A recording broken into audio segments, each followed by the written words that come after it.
ang tingin namin sa kanya may sarili ho siyang mundo. To be blunt about it. Kasi in psychology, if you are branded, sample lang po na brand ho kayo na autistic, which is commonly sinasabi na yun siya, ng mga schoolmates namin doon na, yan si Noynoy, autistic yan. When you go over the autistic, mga characteristic po niyan, ang autistic po ay may sariling mundo. May sarili po silang mundong ginagalawan nila. They don't care about you, I don't care about her. I have my own world. This is my world, and you cannot penetrate my world. Hindi ka pwedeng pumasok sa mundo ko. Hindi na papasok sa mundo mo. Which is very dangerous, nakakatakot po yun. Paano mo kung sample na lang po natin, this is just speaking from my katang isip ko ito.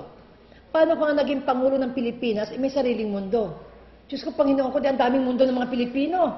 Hindi ka pwedeng pumasok sa mundo niya.